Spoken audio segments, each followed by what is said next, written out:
26 का 14 जहां पर लिखा है उसके ऊपर एक हेडलाइन है, उस हेडलाइन को अंडरलाइन करना। लिखा है आज्ञा उल्लंघन का दंड। और सब ऊंची बात से बोलें, आज्ञा उल्लंघन का दंड। इसका मतलब कि आपने परमेश्वर की कोई आज्ञा थी उसका उल्लंघन कर दिया है, कोई नियम आपने तोड़ दिया है, आपने कोई परमेश्वर के नियमों की उल्लंघना की है, उसकी आज्ञा की अवहेलना की है, आपने आज्ञा को तोड़ दिया है। और अगर आज्ञा को आप तोड़ेंगे तो आपके ऊपर दंड आएगा। बोला हालेलुया। वो अभी सुने, बहुत सारे लोग कहेंगे तो पुराने नियम में लिखा है, हम तो यीशु मसीह के द्वारा छुड़ाए गए हैं, यीशु मसीह के द्वारा छुड़ाए गए हैं। अभी आपको पता चलेगा, जरा पहले वचन को सुने। यस 14 और 15। यदि तुम मेरी ना सुनोगे और इन सब आज्ञाओं को ना मानोगे और मेरी विधियों को निकम्मा जानोगे और तुम्हारी आत्मा मेरे निर्णयों से घृणा करे और तुम मेरी सब आज्ञाओं का पालन ना करोगे वरन मेरी वाचा को तोड़ोगे, यस 16, तो मैं तुमसे यह करूंगा, अर्थात तुमको बेचैन करूंगा और अक्षय रोग और जबर से पीड़ित करूंगा और इनके कारण तुम्हारी आंखें धुंधली हो जाएंगी और तुम्हारा मन अति उदास होगा। स्टॉप। अगर तुम मेरी विधियों पर नहीं चलोगे, मेरी आज्ञाओं को नहीं मानोगे, और यदि तुम मेरी ना सुनोगे और इन सब आज्ञाओं को ना मानोगे और मेरी विधियों को निकम्मा जानोगे और तुम्हारी आत्मा मेरे निर्णयों से घृणा करे और तुम मेरी सब आज्ञाओं का पालन ना करोगे, सब आज्ञाओं का पालन ना करोगे, सब आज्ञाओं, समूची बात से बोलो, सब आज्ञाओं का पालन, सब आज्ञाओं का पालन ना करोगे वरन मेरी वाचा को तोड़ोगे। यस, परमेश्वर ने कहा बहुत सारे लोग जाने अनजाने में मेरी वाचा को तोड़ देते हैं, मेरे साथ बांधी हुई वाचा को तोड़ते हैं, आज्ञा उल्लंघन करते हैं, मेरी विधियों से हट जाते हैं और आज्ञा उल्लंघन करते हैं और कहते हैं हमने कुछ नहीं किया। वो बात अलग है कि आपको पता है या नहीं पता। और शैतान बहुत सारे लोगों को भरमा देता है और हो सकता है आप जानते हैं कि आपने आज्ञा उल्लंघन नहीं किया, लेकिन फिर भी शैतान आपको भरमा देता है। बोला हालेलुया। हालेलुया। मैं दोबारा बोल रहा हूं कि बहुत सारे लोग वचन के बीच में उठकर जाते हैं, वचन में उठकर आपका जाना खुदा को, वचन को अपमान करना है। अगर आपको कहीं जाना है, अगर आपको कहीं जाना है, बहुत सारे लोग चले जाते हैं। सबसे बड़ा मैं फिर बोल रहा हूं, लोग कहते हैं हमने ना ना ना ना हमने तो गलती नहीं की। आपको मालूम भी नहीं है कि वचन में आपका ध्यान हटना, वचन से जिस काम के लिए प्रभु ने आपको बुलाया और उसमें आपका ध्यान ही नहीं है, तो ये बहुत बड़ी स्पिरिचुअल मिस्टेक है, आत्मिक गलती है। और उसके बाद आप उठकर कहीं चले जाते हैं, आपको टॉयलेट और बाथरूम पहला स्थान आपको नजर आता है, खुदा का वचन आप भूल जाते हैं कि नहीं नहीं मुझे टॉयलेट और बाथरूम है। आपको जरूरी काम याद आता है, आपको फोन याद आते हैं, आपको कुछ जो भी काम याद आते हैं, आपका ध्यान भटकता है। और आप, ये भी एक उदाहरण मैं आपको बता रहा हूं, अगर आपने गलती की है तो आपने आज्ञा उल्लंघन की है, आपने आत्मिक गलती की, आज्ञा उल्लंघन किया और खुदा के वाचा को तोड़ा है। बोलो आमीन। आपको लगता है कि आपने कोई गलती नहीं की है। ये तो मैंने एक एग्जाम्पल दिया है, ऐसे बहुत सारे उदाहरण है, बहुत सारे एग्जाम्पल है जो आपको पता नहीं चलता। प्रभु के विश्वास करने वाले बच्चों को मालूम ही नहीं चलता कि उन्होंने गलती क्या की है, लेकिन बहुत सारे लोग बेशरम भी हैं, उनको पता होता है कि मैंने गलती की है, उनको मालूम होता है कि मैंने दशमांश की चोरी की है, लेकिन फिर भी वो अपनी गलतियों को अंगीकार नहीं करते। और प्रभु ने आज जो आपके घर में, अगर आपने गलती नहीं की है तो अपने मन से सवाल करें। अगर आपने गलती नहीं की है, प्रभु कहता है मैं माफ करने वाला परमेश्वर हूं, मैं दया करने वाला परमेश्वर हूं। लेकिन अगर आपने गलती नहीं की है तो अपने आप से सवाल करें, आपका बच्चा नशे क्यों कर रहा है? आपके घर में नशा कैसे घुस गया है? आपके मेहनत के पैसे नशे, दारू की बोतल में या नशे में बर्बाद कैसे हो रहे हैं? आपकी मेहनत का पैसा कोई छीन कर लेकर जा रहा है। किसी का अधिकार कैसे बन गया तुम्हारी मेहनत के धन के ऊपर, तुम्हारे बच्चों के द्वारा? तुम्हारे बच्चों ने, कोई कहता है मुझे दुकान खोल दो, कोई कहता है बिजनेस कर दो, कोई कहता है, लेकिन वो बच्चे बर्बाद नहीं करते हैं। अभी जब वचन को आप पूरा सुनेंगे तो आपको बात समझ में आएगी। आज परमेश्वर उन बच्चों को समझाना चाहते हैं और ये बताना चाहते हैं कि मैं मिट्टी के कण जितना भी दुख तुझे देना नहीं चाहता हूं, लेकिन अगर तुझे मेरी बात समझ में आए तो कभी दुखी नहीं होगा, कभी बीमार नहीं होगा। बोलो आमीन। आमीन। आज्ञा उल्लंघन का दंड। तो मैं, अगर तुम मेरी आज्ञाओं का पालन ना करोगे, मेरी वाचाओं को तोड़ोगे, तो 16 में क्या लिखा, पीछे वाले ऑनलाइन वाले जरा सुनना, तो मैं तुमसे यह करूंगा, अर्थात मैं तुमको बेचैन करूंगा। जो लोग कहते हैं ना कि पता नहीं मेरी बेचैनी क्यों नहीं जा रही है, यहां परमेश्वर ने कहा यह मेरा दंड है। अगर तू बेचैन है, अगर तेरे अंदर बेचैनी है, तो प्रभु की ओर से यह दंड है। बोलो हालेलुया। हालेलुया। और शैतान की औकात नहीं है, शैतान की औकात नहीं है वो तेरे शरीर को, तेरे घर में घुसकर तुझ पर हमला करे। बिना परमेश्वर से परमिशन लिए वो तुम्हारे आसपास नहीं आ सकता। बोल हालेलुया। हालेलुया। मैं बेचैन करूंगा। और क्षय रोग, बहुत सारे रोग, और क्षय रोग के बारे में आप जानते हो, बहुत सारे रोग, क्षय रोग। और आगे क्या लिखा, ज्वर से पीड़ित, ज्वर से पीड़ित।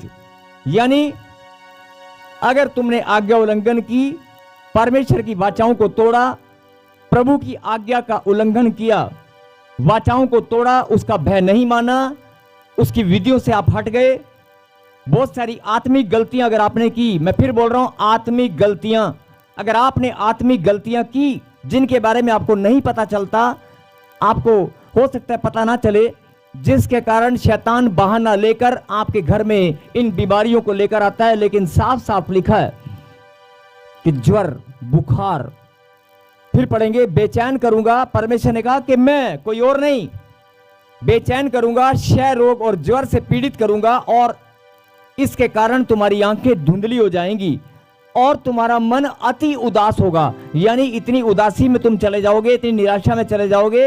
ये सब परमेश्वर का दंड है। बोला हालेलुया। हालेलुया। और आगे क्या लिखा, और तुम्हारा बीज बोना व्यर्थ होगा। तुम्हारा बीज बोना, फिर सुने, तुम्हारा बीज बोना व्यर्थ होगा। चाहे वो तुम खेती में हो, चाहे प्रभु के घर में हो, तुम्हारा बीज बोना भी व्यर्थ हो जाएगा। बोलो आमीन। आमीन। और इसका मतलब संतान उत्पन्न होने से भी है।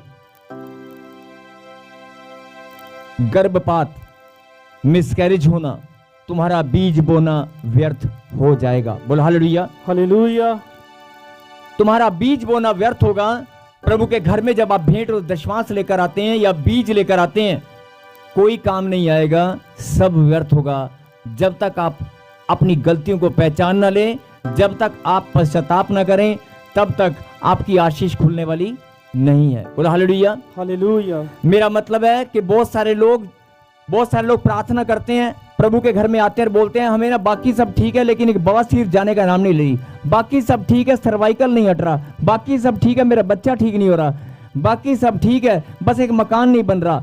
अरे कुछ भी आशीष अगर तुम्हारी रुकी हुई है ना, तो कहीं ना कहीं तुम्हारी गलतियों के कारण है। कहीं ना कहीं तुम्हारी गलतियां या तुम्हारे पुरखों के गलतियों का हिसाब किताब, जो भी परमेश्वर का न्याय या प्रभु का दंड है ये।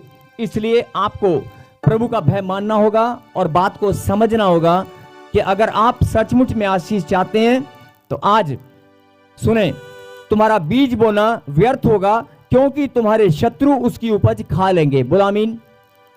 अगर आप खेती करते हैं, जैसे आपने खेती की, आपने बीज बोया, जब उपज निकल कर आएगी, यानी जब फल आने वाला होगा, तो तुम्हारे शत्रु आकर खा लेंगे।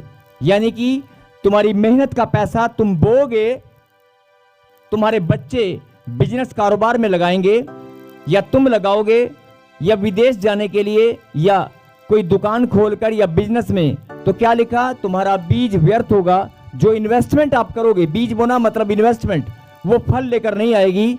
तुम्हारे शत्रु, और तुम्हारा शत्रु तो शैतान है, वो किसी भी भेड़ियों को भेजेगा, किसी को भी भेजेगा। बहुत सारे लोग कहते हैं एजेंट साढ़े पैसे खा गया, बहुत सारे लोग बोलते हैं एजेंट पैसे खा गया। एजेंट ऐसे पैसे नहीं खाता है। आपने बहुत सारी आत्मिक गलतियां की हैं, बहुत सारे दशमांश की चोरी की होगी, प्रभु की आज्ञा अवहेलना, प्रभु की आज्ञा को तोड़ा होगा, तब जाकर शैतान का अधिकार तुम्हारे ऊपर बना, तुम्हारे धन के ऊपर बना। ऐसे शैतान तुम्हारे धन को ऊपर अधिकार नहीं बना सकता। उसने अगर किसी एजेंट के थ्रू या किसी के थ्रू गवर्नमेंट जॉब दिलाने के चक्कर में बहुत सारे लोग पैसा खा जाते हैं। बहुत सारे लोग तुम्हारा मकान बनाने के लिए, प्लॉट लेने के लिए कमीशन के रूप में खा जाते हैं। बहुत सारे लोग तुम्हें धोखा देते हैं, रिश्तों के लिए पैसे खा जाते हैं। तुम्हारी उपज यानी तुम्हारा बोया हुआ, तुम्हारा बीज, तुम्हारा धन सब व्यर्थ हो जाएगा। और फिर आप रोते हुए आते हैं, प्रार्थना कराते हैं, प्रॉफिट जी, पास्टर जी, हमने यहां बोया था, हमने दुकान खोली थी, चल नहीं पाई, इन्वेस्टमेंट की थी, वो बर्बाद हो गई। आपकी इन्वेस्टमेंट ऐसे बर्बाद नहीं होती है। आपकी इन्वेस्टमेंट ऐसे बर्बाद नहीं होती है। आपका बोया हुआ बीज व्यर्थ नहीं होता है। ये सब परमेश्वर का दंड है। बोलो आमीन। और आगे क्या लिखा? तुम्हारे शत्रु उसकी उपज खा लेंगे और मैं भी तुम्हारे विरुद्ध हो जाऊंगा। साफ साफ परमेश्वर ने लिखा है, मैं भी तुम्हारे विरोध में हो जाऊंगा और तुम अपने शत्रुओं से हार जाओगे। अपने शत्रु मतलब तुम्हारा शत्रु तुम्हारी बीमारी है, तुम्हारा शत्रु तुम्हारे विरोधी है, तुम्हारा शत्रु बहुत सारे रूप में आकर खड़ा हो जाएगा और तुम्हारे बैरी तुम्हारे ऊपर अधिकार करेंगे। और जब कोई तुमको खदेड़ता भी ना होगा तब भी तुम भागोगे। बोलो हालेलुया। हालेलुया। यानी कि तुम हर चीज में हार मानते चले जाओगे, हारते चले जाओगे। बीमारियों से, बिजनेस में, कारोबार में तुम हार मानने वाले बनोगे। फिर आप, बहुत सारे लोग जो प्रार्थना करते हैं कि प्रभु तेरा हाथ मेरे ऊपर है, मैं तेरी बेटी हूं, तूने मेरे लिए बलिदान दिया है, लेकिन फिर भी मेरे घर में ऐसा क्यों है? क्योंकि ये परमेश्वर का दंड है। बोला हालेलुया। हालेलुया। और साफ साफ अभी मैंने हेडलाइन के ऊपर अंडरलाइन करने को कहा था, आज्ञा उल्लंघन का दंड। अब आपकी आत्मा, आपका हृदय, आपका मन आपको बताएगा कि आपने परमेश्वर की कौन कौन सी आज्ञाओं को तोड़ा है, कौन सी आज्ञाओं का उल्लंघन किया है। और अगर आपने आज्ञा उल्लंघन नहीं किया तो मैं आपको बताना चाहता हूं, आत्मिक गलतियां आप रोज करते हैं। हो सकता है आपकी आत्मिक गलतियां बहुत सारी हैं और बहुत सारे लोग प्रभु के दासों के ऊपर, मिनिस्ट्री के ऊपर या प्रभु के वचन के खिलाफ बातें करते हैं। आपने कोई निंदा बुराई की होगी, आपने कुछ भी किया होगा, वो आपकी आत्मा अपने आप आपको बताएगी।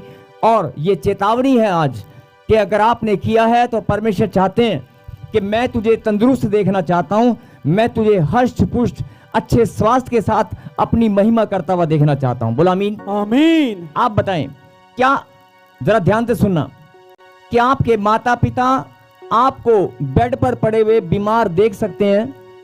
आपके माता पिता, आपके भाई बहन आपको हॉस्पिटल में देख सकते हैं?